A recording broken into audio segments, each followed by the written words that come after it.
Volví a casa 6 días antes de lo previsto, con la intención de sorprender a mi esposa. Pero fue ella quien me sorprendió, con otro hombre en mi casa. Y según ella, ni siquiera era mi casa ya. Era una tarde cualquiera para el resto del mundo, pero para mí, cada paso hacia aquella puerta era una mezcla de adrenalina y ternura. Había sobrevivido a casi 2 años de misión en el extranjero, enfrentándome a climas hostiles, noches interminables y silencios que pesaban como plomo. En cada carta que no llegaba, en cada videollamada fallida, me decía que valía la pena, que Lucía y nuestro hijo Álvaro me esperaban. Ellos eran mi refugio. Mi hogar. El taxi me dejó frente a nuestra casa, y al verla, me invadió esa nostalgia que solo un soldado puede entender al volver. A primera vista, todo parecía en su sitio, la verja ligeramente oxidada, las macetas de siempre, pero algo estaba fuera de lugar, aunque no podía explicarlo con palabras. Tal vez era el modo en que la luz del porche parpadeaba, o el silencio que colgaba del aire como una advertencia. Llevaba mi mochila al hombro, cargada de ropa sucia y medallas sin brillo. Cada paso hacia la puerta se sentía más pesado. Giré el pomo y entré. Y ahí, en ese instante, se rompió algo dentro de mí. No era mi casa. El olor fue lo primero. Un perfume masculino fuerte, invasivo, desconocido. Después, los muebles. Reubicados, casi irreconocibles. Donde antes había una estantería con libros y fotos de familia, ahora había una pared desnuda. Las fotos, desaparecidas. Ni un solo rastro de mí. Era como si alguien hubiese decidido borrar mi existencia con esmero quirúrgico. Apenas tuve tiempo de procesarlo cuando escuché pasos. Firmes. Sobrados. De un dormitorio al fondo salió un hombre semidesnudo, musculoso, con esa expresión de superioridad tan típica del que cree tenerlo todo ganado. En su mirada no había sorpresa. Solo desdén. Me miró como si yo fuera un extraño invadiendo su espacio. Yo aún no había dicho ni una palabra. Me sentía como si estuviera reviviendo uno de esos sueños en los que todo es familiar pero nada encaja. El tipo se cruzó de brazos y me dejó claro con su postura que no pensaba moverse ni un centímetro. En su cabeza, yo era el intruso. Y él, el dueño. Entonces, apareció ella. Lucía. Con una bata de seda atada con prisa, los labios aún húmedos y el pelo alborotado de quien no esperaba compañía. Su rostro se congeló por un segundo al verme, pero fue un parpadeo. Enseguida compuso esa expresión que siempre usaba cuando quería evitar una discusión, esa mezcla de condescendencia y superioridad que tanto me irritaba. Y así, sin temblor en la voz ni un atisbo de culpa, me lo soltó. Ya no vivía ahí. Ella había decidido que esa casa ya no era mía. Que me marchara. Que estaba invadiendo propiedad privada. No supe si sentir rabia o tristeza.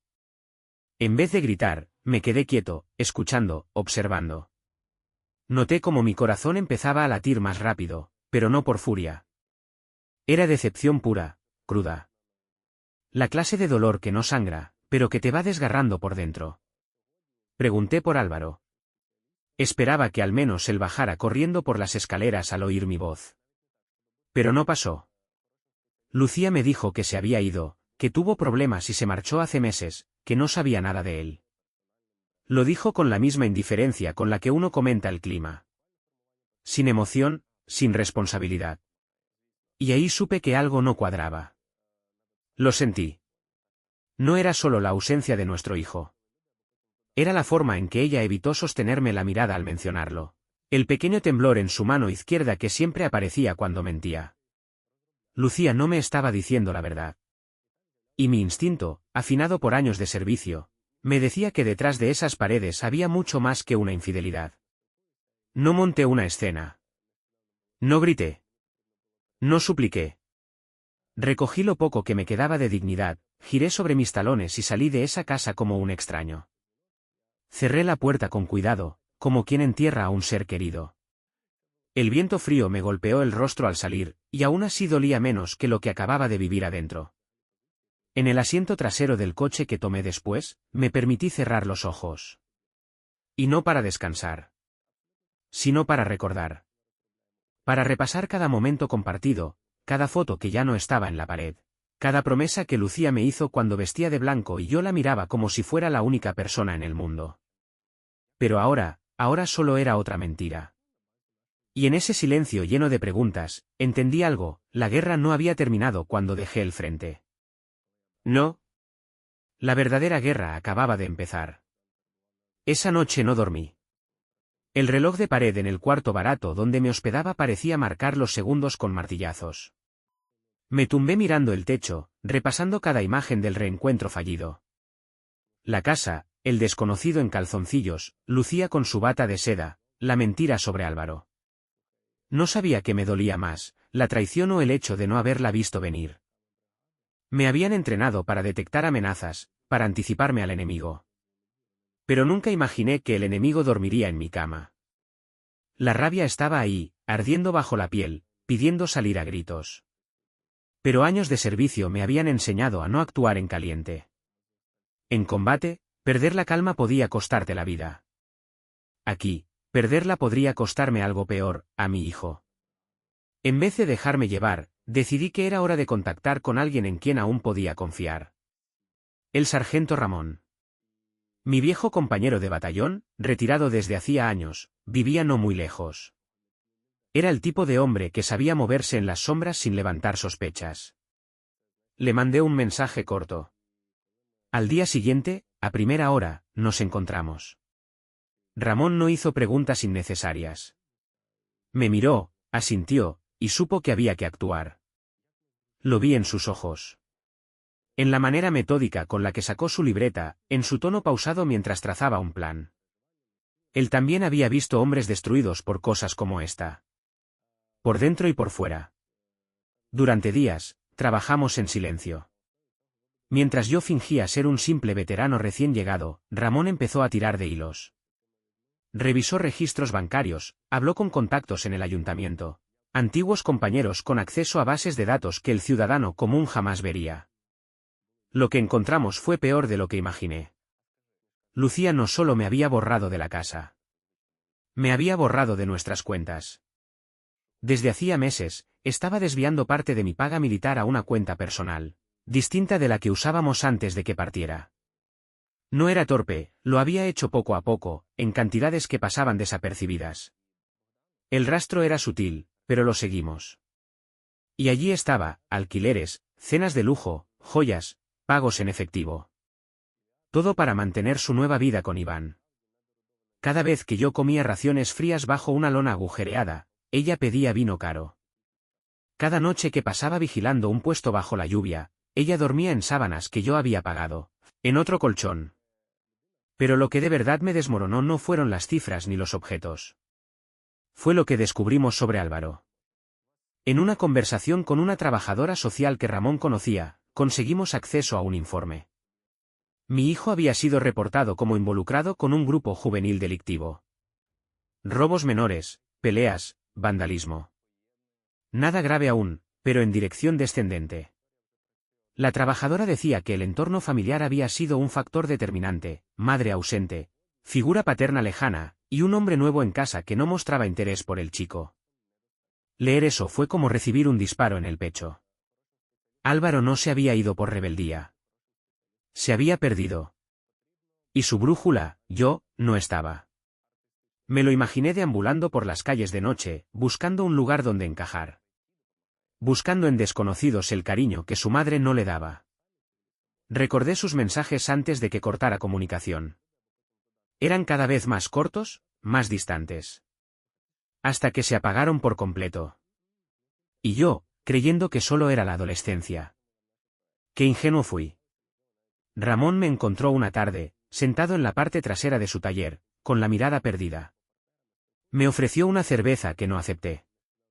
Solo podía pensar en lo que no había hecho, en las llamadas que no insistí, en la voz de mi hijo apagándose poco a poco mientras yo pensaba que lo tenía todo bajo control. Pero Ramón, directo como siempre, me hizo mirar hacia adelante. Me dijo lo que yo necesitaba oír, sin adornos, que Lucía me había quitado todo. Y que ahora era mi turno de quitarle lo único que aún creía tener seguro: su imagen, su estabilidad, su impunidad. No con ira. No con venganza torpe. sino como lo haría un verdadero soldado. Con precisión. Con estrategia. Con la verdad como única arma. A partir de ese momento, mi objetivo fue construir un caso sólido. Ramón se encargó de reunir cada recibo, cada prueba de desvío de fondos, cada documento que pudiera servir para demostrar negligencia. Yo empecé a buscar testigos, vecinos que habían visto a Iván entrar y salir como dueño de casa, profesores de Álvaro que pudieran dar fe de su abandono emocional, amigos del barrio que supieran por dónde se movía últimamente. Poco a poco, el mapa se iba completando. Teníamos las fechas, los movimientos, las contradicciones. Incluso conseguimos grabaciones de llamadas telefónicas donde Lucía pedía ajustes en sus cuentas que dejaban claro que ocultaba mis ingresos. Todo cuidadosamente archivado. Ramón lo clasificó en un dossier tan grueso que parecía un expediente militar. Y al verlo, tuve una sensación que no sentía desde hacía mucho tiempo: control. No sobre ella, ni sobre Álvaro. Control sobre mi historia. Sobre mi verdad. Al final de la semana, nos sentamos los dos en la cocina del taller. El dossier estaba sobre la mesa. Ramón me miró, como esperando una orden. Pero ya sabía cuál era hora de actuar. No íbamos a enfrentarlos a gritos ni a golpes. Íbamos a aplastarlos con hechos. No sentía odio. Sentía algo más frío, más firme. Justicia. No por despecho, sino por protección. Por mi hijo. Por todo lo que Lucía había despreciado. Había usado mi ausencia como excusa para destruir lo que habíamos construido. Había usado mi amor como una cuenta bancaria. Pero eso se acababa aquí. La siguiente etapa sería más difícil, enfrentarla en el terreno que menos se espera. En el terreno legal. Donde la verdad no siempre gana, pero cuando lo hace sin piedad. Y yo, David Morales, estaba listo para esa guerra. Una semana después de haber reunido todas las pruebas con Ramón, volví a presentarme frente a la casa que un día fue mía. Pero esta vez no llegaba con una mochila al hombro ni con el corazón esperanzado. Esta vez traía algo mucho más poderoso, la verdad, impresa en papel y sellada con la ley. Aparqué al otro lado de la calle y observé durante unos minutos. Iván, con su chulería habitual, se asomó al jardín para encender un cigarrillo. Llevaba una camiseta cara, seguramente pagada con mi esfuerzo, y ni siquiera disimulaba su postura de amo del territorio. Lucía apareció detrás, como siempre, perfectamente peinada, sonriendo como si estuviera por encima de todo. Como si la mentira aún no se le estuviera cayendo a pedazos. Cruzando la calle, me acerqué sin decir una sola palabra innecesaria. Le entregué a Lucía un sobre. Dentro, un aviso legal en toda regla: abandonar la vivienda en 24 horas o enfrentar una denuncia formal por ocupación ilegal, malversación y negligencia parental. Ella intentó usar ese tono que tantas veces le había funcionado, esa mezcla de dulzura manipuladora y falsa preocupación. Incluso sugirió arreglarlo sin abogados. Pero yo no cedí. No vine a negociar con quien jugó con mi nombre, mi casa, mi hijo. Iván soltó una risa, burlesca y sobrada. Era fácil reír cuando uno se creía intocable. Cuando aún no sabía que todo lo que tenía estaba a punto de caerse como una torre de cartas. No respondí a su provocación. Solo me fui. Les di hasta la noche. Esa misma noche, mientras ellos dormían bajo un techo que no les pertenecía, yo presentaba una denuncia oficial con el dossier que Ramón y yo habíamos preparado. Detallado. Preciso. Imposible de ignorar. Las pruebas hablaban por sí solas: desvíos de dinero directo desde mi cuenta militar, gastos superfluos injustificables, abandono documentado de mi hijo, testigos dispuestos a declarar. Lo que siguió fue un movimiento sísmico silencioso. Las autoridades comenzaron a investigar. Al principio, todo ocurrió sin hacer ruido: llamadas discretas, citaciones, movimientos de cuentas congeladas. Pero en una ciudad pequeña, nada permanece en secreto por mucho tiempo. Los primeros rumores empezaron en la escuela donde Álvaro había estudiado. Después, en la panadería del barrio. Y como una gotera persistente, la historia se fue filtrando.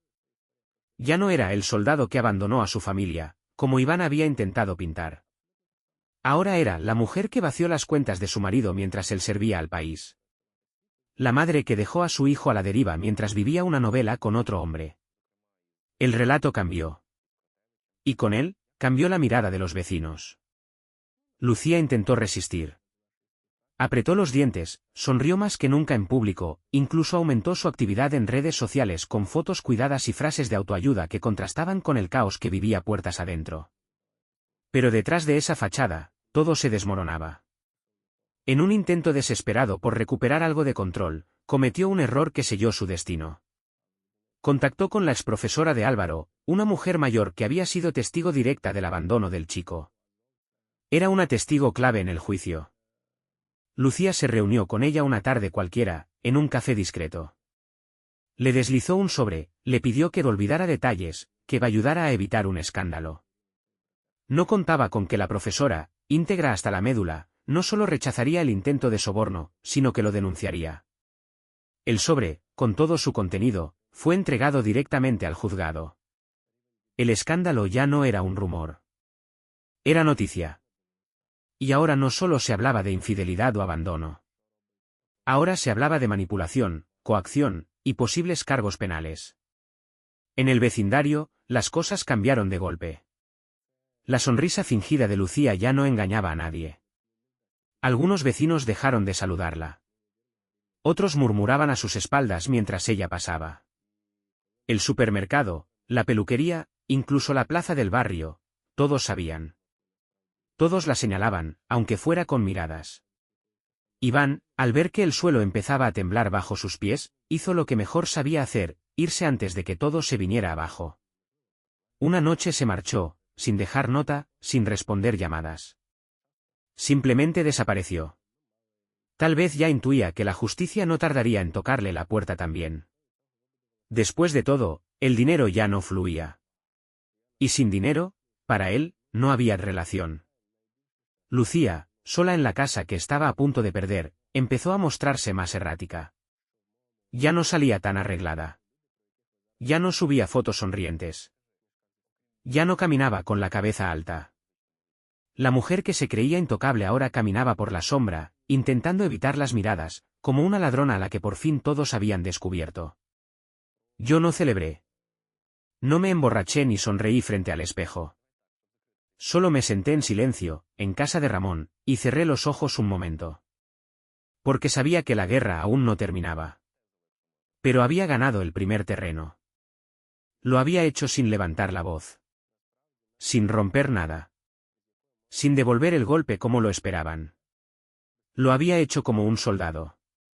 Y ahora, con el campo legal a mi favor, con las máscaras cayendo una a una, sabía que la siguiente batalla se pelearía en el juzgado. Pero esta vez, con los papeles de mi lado, y toda la verdad por testigo. El barrio al que llegué esa noche no tenía nombre en los mapas turísticos.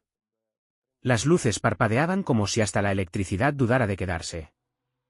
Fachadas desconchadas, cristales rotos y un silencio espeso que solo se rompía con motocicletas mal afinadas o gritos lejanos. Pero ahí, según los rastros que habíamos seguido Ramón y yo, era donde se escondía mi hijo. A esas alturas, el dossier estaba en manos de la justicia. Lucía se enfrentaba no solo a una demanda por ocupación ilegal y malversación, sino también a una investigación penal. Había perdido la batalla social, y su imagen en el vecindario se desmoronaba más rápido que su relación con Iván. Pero eso ya no me importaba. La casa era una estructura vacía si Álvaro no estaba en ella. Mi guerra era por él ahora. Por rescatarlo del agujero donde lo habían dejado caer. Un contacto del cuerpo de policía, viejo conocido de Ramón, confirmó que un adolescente con la descripción de Álvaro había sido visto en ese barrio, moviéndose con un grupo de chavales más grandes. Pequeños delitos, nada grave aún, pero suficiente para que el sistema empezara a mirarlos de cerca. Mi corazón pesaba como plomo en el pecho. Cada vez que cerraba los ojos, veía a mi hijo más pequeño, riendo mientras jugábamos a la pelota en el jardín. Y ahora tenía que buscarlo en callejones oscuros. Todo por una madre ausente y un tipo que lo reemplazó sin mirarlo dos veces. Lo encontré en la entrada de un edificio abandonado, sentado en el escalón, la capucha sobre la cabeza, las manos temblando por el frío o por otra cosa que no quise imaginar. Tardó unos segundos en reconocerme. Se quedó paralizado, como si no supiera si abrazarme o correr. Pero no dije nada. Solo me acerqué y me arrodillé a su altura. Su rostro, más delgado, los ojos con ojeras oscuras, me contaron toda la historia sin necesidad de palabras. No hizo falta preguntar. Me miró y se quebró. El chico se derrumbó sobre mi pecho, como si durante todo ese tiempo hubiera estado conteniendo una represa que al fin se rompía. No le pregunté por qué.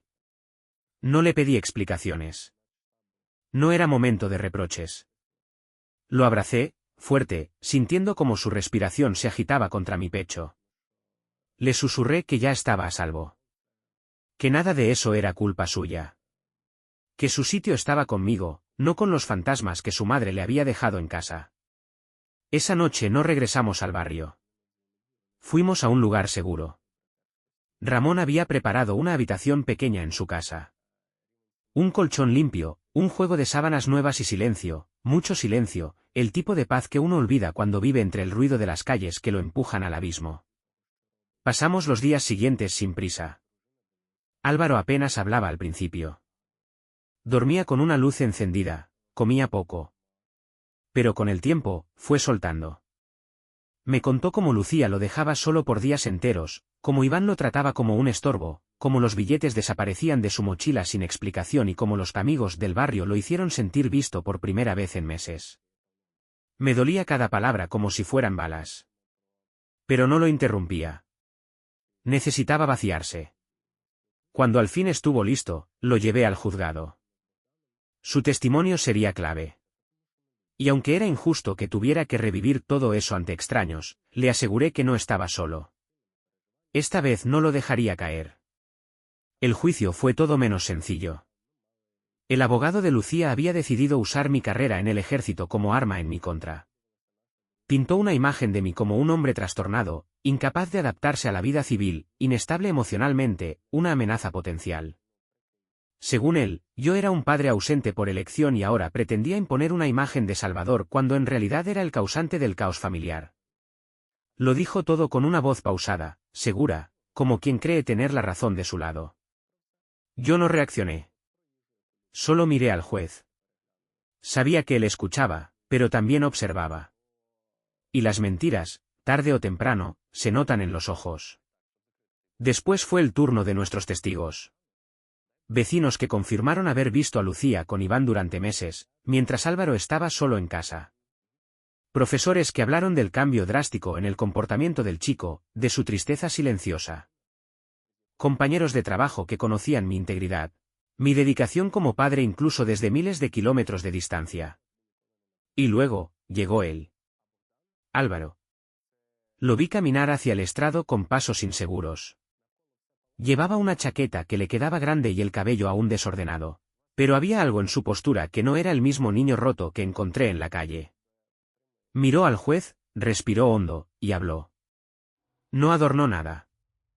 No dramatizó. Solo contó la verdad. Cómo su madre priorizó su relación con otro hombre. Cómo se sintió invisible. Cómo buscó pertenencia donde pudo. Y cómo, al final, solo quería volver a sentirse seguro. El silencio en la sala era absoluto. Nadie se movía. Ni siquiera Lucía. Por primera vez desde que esto comenzó, la vi sin su máscara. Ya no era la mujer fría ni la estratega emocional. Era alguien derrotado, con el maquillaje corriéndose por las lágrimas y la espalda encorvada. Ni siquiera miraba a su hijo. Cuando Álvaro terminó, volvió a mi lado y tomó mi mano. No como un niño buscando protección, sino como un joven que había decidido a quién quería a su lado. En ese gesto sencillo, sentí que todo el dolor, todo el esfuerzo, había valido la pena. El juez tomó su tiempo. Se notaba que estaba procesando cada palabra, cada testimonio, cada documento. Era un hombre mayor, con la mirada cansada pero firme. Había visto muchos casos, muchas farsas, muchas familias destruidas. Pero también sabía identificar cuando alguien no venía a ganar, sino a recuperar lo que le arrebataron injustamente. Cuando anunció que el fallo se daría al día siguiente, entendí que el momento estaba cerca. Afuera, la prensa ya se hacía eco del caso. Lo que empezó como un conflicto doméstico se había convertido en un ejemplo de hasta dónde puede llegar la traición, y hasta dónde puede empujar un padre por recuperar a su hijo. Esa noche, de vuelta en casa de Ramón, Álvaro se sentó a mi lado en el porche. No dijo mucho. Solo me preguntó si creía que íbamos a ganar. Le respondí que no sabía. Pero que él ya había ganado algo más importante, su libertad. Su verdad. Su dignidad. Y eso, pase lo que pase en el tribunal, nadie se lo podría quitar. El último día del juicio amaneció gris. El cielo plomizo parecía en sintonía con lo que estaba a punto de resolverse dentro del juzgado. No había fanfarrias, ni cánticos de ánimo, ni discursos motivacionales. Solo una calma tensa, de esas que uno conoce bien después de tantos años en zona de guerra. Pero esta vez, el campo de batalla no era un desierto lejano ni un poblado enemigo. Esta vez, la batalla se libraba entre sillas de madera, legajos sellados y rostros impasibles. Esta vez, el enemigo no empuñaba un arma. Esta vez, el enemigo usaba perfume caro y tacones altos. David se sentó en la sala, con Álvaro a su lado. El chico mantenía el mentón alto, aunque no podía ocultar la ansiedad en los dedos que jugueteaban con la manga de su chaqueta. Era la última pieza de una partida larga, sucia y cruel. Y aún así, se había jugado con precisión. Sin gritos, sin violencia, sin perder el control. Lucía entró poco después. Estaba irreconocible. O quizás, por fin, era real. El maquillaje no disimulaba las noches sin dormir, y su andar ya no tenía la altivez de otras veces. No llevaba de la mano a Iván. Él se había marchado semanas atrás, como las ratas que huyen cuando el barco empieza a hundirse. Lucía estaba sola. Y lo sabía. El juez repasó sus documentos. Su rostro, como siempre, era una máscara de neutralidad. Pero los detalles hablan. Un suspiro más largo, una mirada más severa al legajo de Lucía, un tono más firme al pedir silencio. David los notaba todos. Era como leer el lenguaje corporal de un enemigo en combate, el gesto previo al disparo, la mano que duda, la rodilla que tiembla. Cuando al fin llegó el momento, la sentencia cayó como una piedra en un estanque en calma. La custodia total de Álvaro pasaba a David. No habría régimen compartido, ni visitas impuestas. El juez había considerado el abandono, la negligencia, y las consecuencias emocionales irreversibles del comportamiento de Lucía. La propiedad de la casa volvía a manos de quien nunca debió perderla. El desvío de fondos, los documentos manipulados, el uso de la pensión de un soldado activo para financiar una doble vida, todo quedó registrado, comprobado y juzgado. La pensión militar seguiría intacta. Intocable. Era un reconocimiento no solo al sacrificio, sino a la integridad con la que David había defendido su nombre. Y como si el juez guardara lo más importante para el final, añadió una última frase. Recomendaba que se abriera una investigación penal contra Lucía por malversación de fondos y tentativa de soborno a una testigo judicial. El escándalo ya no era solo personal. Era legal. En ese instante, Lucía se quebró. No gritó, no protestó. Solo bajó la cabeza, incapaz de mantener la compostura. Las lágrimas comenzaron a deslizarse sin freno, arrastrando con ellas el último rastro de dignidad fingida. Apretaba los labios como quien intenta no suplicar en público. Pero el veredicto ya estaba firmado. No había marcha atrás. Fue escoltada fuera de la sala por su abogado, que apenas podía sostenerle la mirada a nadie. A lo lejos, se escucharon los clics de alguna cámara de periodista. Era el final del personaje. El final de su teatro. David no se levantó de inmediato. No hizo gestos de celebración ni sonrió con arrogancia. Solo respiró hondo. Por primera vez en mucho tiempo, respiró sin ese peso invisible en el pecho. Se giró hacia Álvaro. El chico lo miraba con los ojos vidriosos, como quien aún no entiende que el martillo de la justicia puede golpear a su favor. David le pasó un brazo por los hombros y lo atrajo hacia sí. No necesitaban palabras. Habían ganado. Lo habían hecho juntos. Al salir del juzgado, algunas personas los esperaban en la entrada. Vecinos, antiguos compañeros, incluso rostros desconocidos que habían seguido el caso. Nadie se abalanzó sobre ellos. Solo pequeños gestos de respeto, una mano en el pecho, una mirada cómplice, una inclinación de cabeza. No eran vítores. Eran homenajes silenciosos. Y para David, eso era más que suficiente. En el coche, durante el trayecto de vuelta, apenas hablaron. Álvaro iba mirando por la ventana, perdido en sus pensamientos. David conducía con una serenidad nueva. No era felicidad eufórica. Era paz. Una que le había sido negada durante años. Al llegar a la casa, su casa, otra vez, se detuvieron en la entrada. La fachada era la misma, pero algo había cambiado. Ahora era un símbolo de lo que habían logrado recuperar. Y de todo lo que estaban por reconstruir. Dentro, las habitaciones aún tenían restos de la invasión. Objetos ajenos, aromas que no pertenecían. Pero eso se podía cambiar. Pintar, ventilar, redecorar. Lo que importaba ya estaba ahí, ellos dos. Unidos. Esa noche, David se sentó en el porche, mirando al cielo. Recordó las noches solitarias en la base, el sonido lejano de disparos, las cartas sin respuesta, los mensajes fríos. Y luego pensó en todo lo que vino después, la traición, el desprecio, la mentira sostenida durante meses. Pero también pensó en la calma con la que había respondido. En cómo transformó la emboscada emocional en una ofensiva legal impecable. Había resistido sin rebajarse. Había enfrentado una tormenta de desprecio sin perder el centro. Y ahora, con su hijo al lado, tenía la única victoria que de verdad importaba. No había ganado por ser más fuerte. Ni por tener más recursos. Había ganado porque no se dejó arrastrar. Porque confió en la verdad. Porque supo que a veces el mayor acto de valor no es atacar, sino esperar. Mientras el sol se escondía detrás de los tejados, David supo que, aunque las cicatrices seguirían ahí, el capítulo estaba cerrado. El verdadero campo de batalla no había sido el extranjero. Fue aquí. Entre mentiras, soledad y traición. Y sin disparar una sola bala. David Morales había ganado.